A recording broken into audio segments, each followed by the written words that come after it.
Hey guys, Scale Nation here. We are finally planning our builds for our next LE season, and I wanted to show you my plans for my Leaguestarter, which will be a Primal Cadence base Paladin.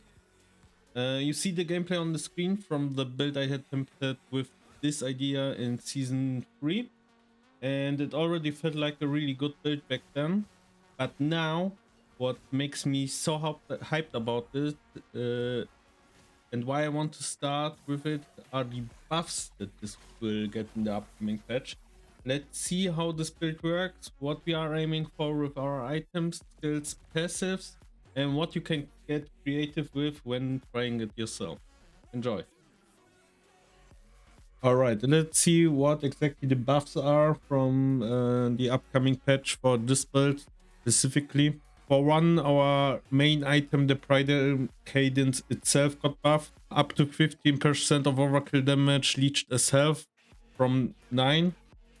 We get up to 15 all attributes from 9 as well, and up to 15 flat crit chance from 9 as well. This is massive. Like, capping crit chance with this build is really easy. You will see it in the calculations later. Big. Okay, and one more change. We got the last spear set, which we'll utilize at least at the mid game to end game before we get the high Abaroth items, right? Is the shards got better. For one, I think it's the helmet.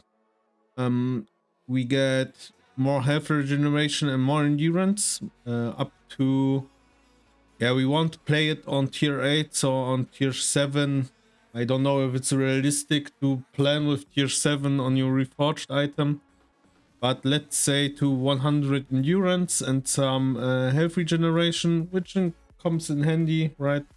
And the other buff is on the chest. However, that buff doesn't do much. We don't want to stack endurance above 60, so it's fine. It's easier to stack endurance until 60, but won't go higher than that. Okay, let's talk quickly what the big idea behind this build is. What is the philosophy? Mainly, we want to utilize Primal Cadence in a way that we make a big hit. This big hit starts to splash. And from my tests, it seemed like the overkill can actually overlap. So you hit a minion with a massive hit, and his overkill splash kills the other minions around. That overkills like the neighboring minions, and it splashes even further. When we look at this item, why it has to be a hit damage spell, simply because we have this massive multiplier right here. Why we chose Paladin for this is basically to stack strength. Paladin has 2 skills that we can utilize when looking at this item. One is the hammer throw, and the other one is the javelin. Okay, we are finally in the build planner. We need to set some rules, okay? Because I already see the Reddit posts, comments, my YouTube and everything, with some people saying, "But Creation, a Primal Cadence with 3 LP, this is not realistic." I know, okay? I freaking know. This is only because you see which affixes are important. And I made it in a way that, for example, here, tier 7 increased fist damage means that this is the affix you want to aim for. This is the most important one, right? When you have 2 tier 5 affixes in this item, like for example, threat armor and hit and physical penetration, I value them like on the same level. All right. So if you have a 2 LP Primal Cadence in this example, You want the fist damage, and you can choose between the shred armor and the physical penetration. Okay? And rule number 2 is to understand which numbers are important in this build. After all, we are playing hardcore, so obviously resistances, you will have a fluent build and experience from level 1 to level 100, right? Your gear will change and so on. So you want to overcap the resistances like to 100, and it should be really possible for Paladin. And when you go above that, except lightning resistance, but when you go above that, keep in mind that you can free up some passive points. For example, for some passive points in skills, some passive points in your Paladin tree, or wherever your source from resistances is. Maybe some idols. This is like the overcap you don't need anymore. So you can adjust your build. Health is something you can max out to infinity. Take as much as possible, but you want to have the resistance kept first, and then you build your life. Let's go to defenses. Endurance, for example, we have now in this build planner 80. Okay, we could tune it down to 60, save some skill points or passive points, or again like the effects on an item. But this is just so you roughly know where I can get it from. So don't go above 60, it doesn't do much. Use bonus damage taken from crits, you want to have it on 100, like this.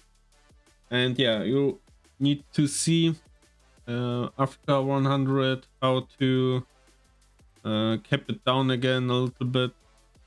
But again, the rolls are different for everybody, right? The range, for example, for this helmet is 50 to 85. Okay, I don't know which roll you have before that. 100 on reduced crits, 60 on endurance, and really important because this could really save some points in skills and on the passive tree as well, is the front crit chance.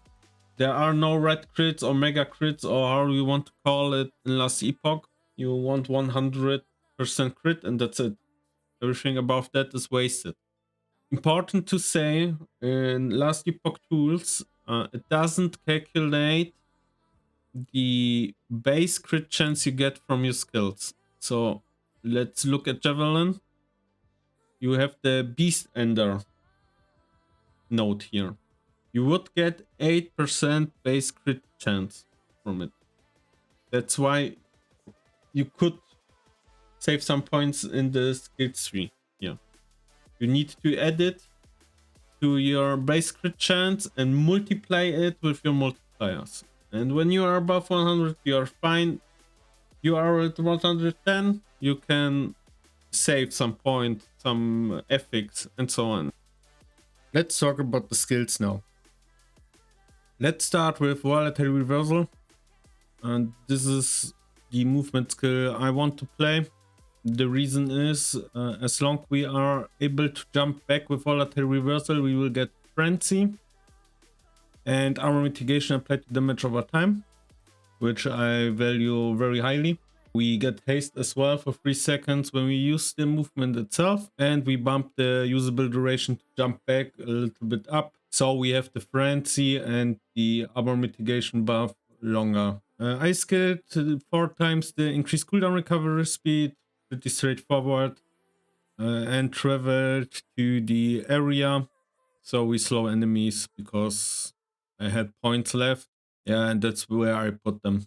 The skill you could think to change it with is Void Cleave, when you transfer it into a movement skill, and you could add 100 flat void damage for your next throwing, and some armor shred stacks when you jump actually into the enemies. This could be a consideration if you like Void Cleave more, but I will try the volatile reversal first.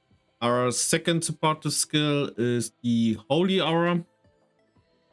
At the beginning, while you are leveling, these 3 nodes are pretty interesting. You can get elemental resistance, endurance, health regeneration, poison resistance, and actually an active cleanse when you activate Holy Aura. This what you see here is like the end game build when we set up all our defenses and could spec into full damage.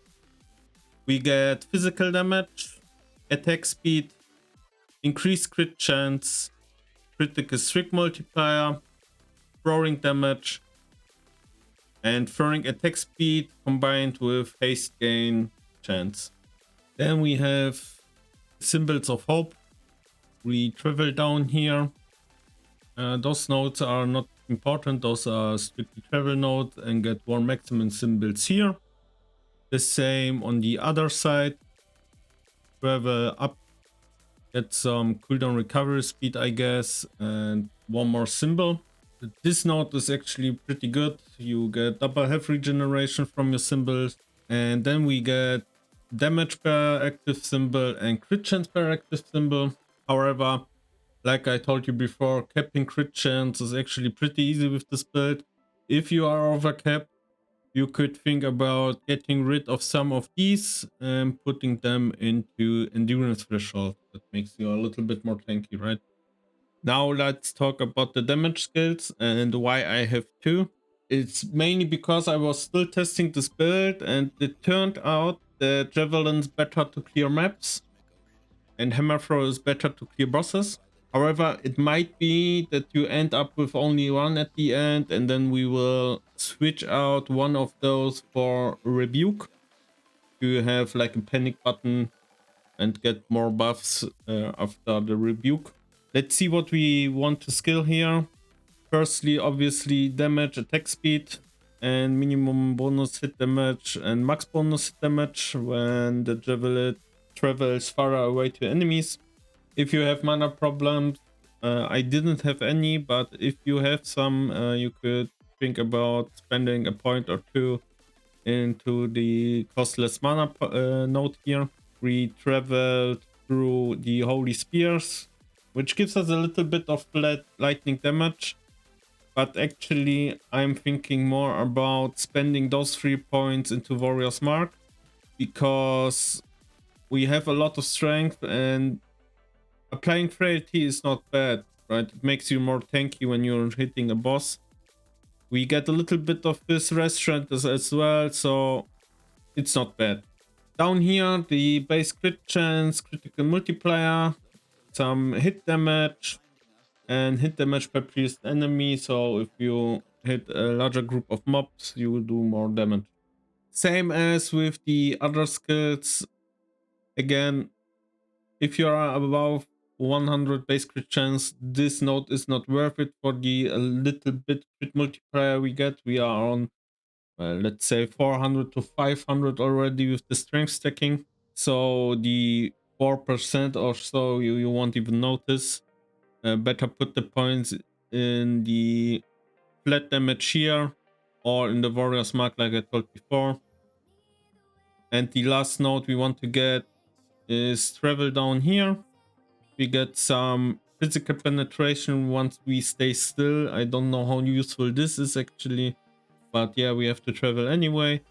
And then we get 60 more damage.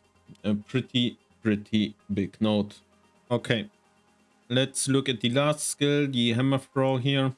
Once you get your Primal Cadence up, you will start to get rid of all the extra projectiles and so on, and start to converting them to more damage. One of these nodes is Enra's technique. We get hit damage. The spiral would result in even more hit damage. We get critical multiplier per chain, and the orbit gives us base crit damage, and we convert all of these things. And the other node is collision.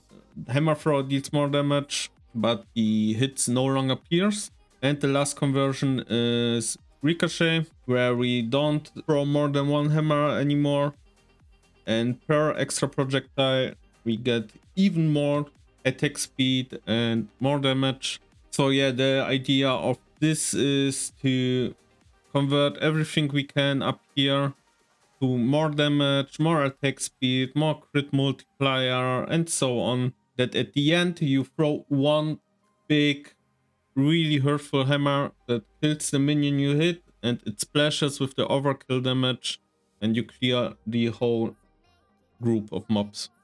Important to note, really good here, is that the hammers cannot be dodged.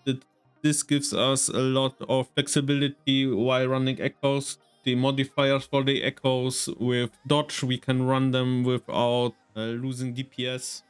Get into items and idols.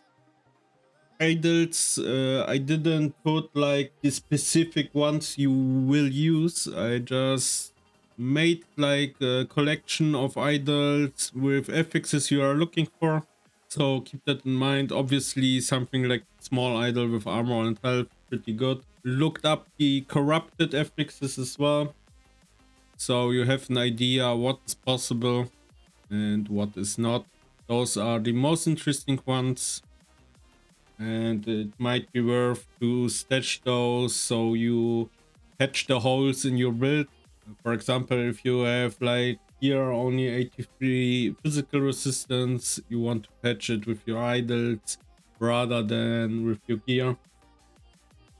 But you will see sometimes you will have an item with physical resistance, right, but a pretty good item, so you will need to counterbalance that with your idols and get some health here for the suffix you lost.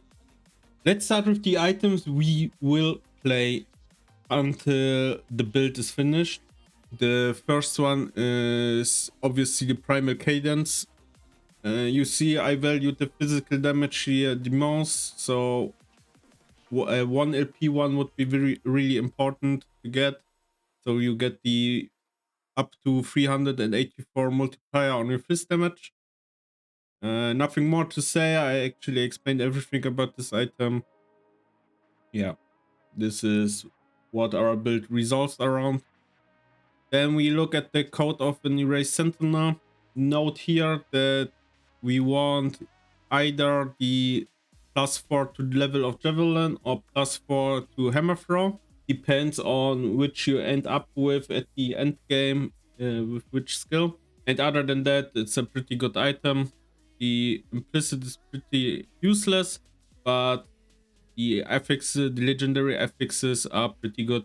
The feet are non-negotiable as well. I think the foot of the mountain is the best one. It helps you to cap your endurance, get the all attributes and the stacks of the mountain, and all of our dodge rating gets converted to the endurance threshold.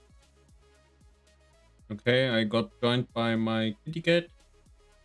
She is looking if the build is correct.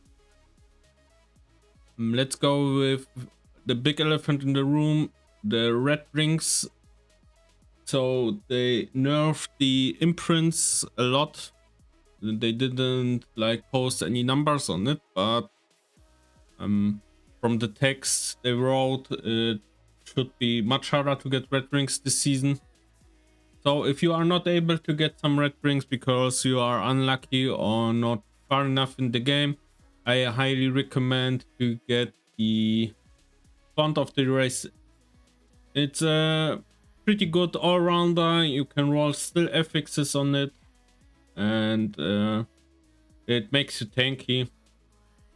I always love to start with this item, but you do you. The other option would be a really good opal ring, as in rare.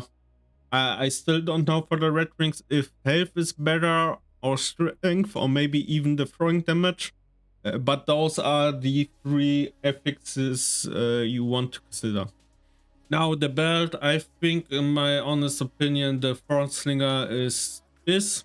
We get 1-2 level of our throwing skills, we get movement speed, and we get a little bit of throwing attack speed. Plus paired with really high LP chance up to LP3. This is a pretty good item. The only thing that you can try to make it work to get rid of some endurance on the other pieces and into your skill tree and get the brewmasters. this would be like an option for another unique item. Or what you could do as well is to get like a pretty good road Praetorian belt or Divine Girdle. Now let's wrap up the gloves, chest and helm together. We want to reforge it into the last gear set, so we get the 30 strength and we get scaling and endurance threshold per strength, and simply put it on the highest level piece we can get, right? The highest piece base. For Sentinel, it's the armor mitigation also applies to damage over time base. We get the reduced bonus damage taken implicit, and we get the armor mitigation implicit, which all three are insane. Those are pretty good rare items. In the end game, I think what you want to do is to get the now important, makes you invincible. And before that, if you, let's say, get a 2 or 3 LP1, you could experiment with Woven Flesh and Titan Heart. Those are pretty good choices. With Woven Flesh, you wouldn't have to worry about your reduced crit strikes stats, and Titan Heart gives you less damage taken while wielding a two-handed mini sheet. But keep in mind, with the not regenerating health suffix, you really need to get some leech. The only unique helmet I would consider is the Seed of Yggdrasil, but yeah, this is like again very endgame territory, and even then I'm not 100% sure if this is better, if this is worth to break your set for. But with the new portent together, it might be. And the gloves stay the same all the time. There are like no good uniques in my opinion, but maybe you have an idea what you can replace them with. And the last item and the slot I am most uncertain with is the amulet. So I placed as a placeholder the Oracle amulet, the best base in my opinion from the rare items. Important to note, there is like a crazy corrupted affix. It's the level of all skills here, which tier 1 already is enough to get the all skills as well. And we have a lot of unique options in the amulet, but you need to balance your build around it because they change the build quite considerably. Yeah, the first one is like the obvious one for throwing builds is Bleeding Heart. However, I wanted to stack the health region on my build, and to get diminishing returns was something I want to test it out first. A good World Evolutions End actually pretty okay too. You get all attributes, increased movement speed, and all resistances in the implicits. If you get like 2 LP here, pretty doable.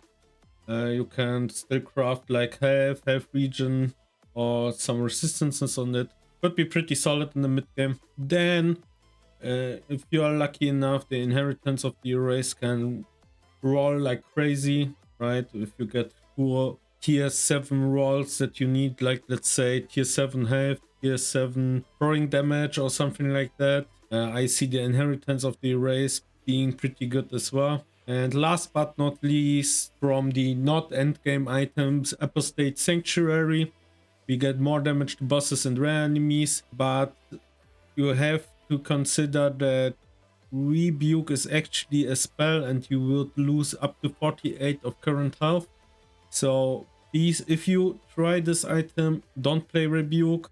Unbind your active Holy Aura and Symbols of Hope so you don't die, okay? And then we have like the late end game options, the Exilus, the Omnis. We have the Nihilis. Yeah, and that's it. Those 3 runs, if you're lucky enough to get one, they pretty much are the top end of the food chain. Last but not least, blessings. So these are the blessing that you want to play for sure. It's the experience gain until you reach 100. Health, increased health regen and flat health regen, increased armor and armor.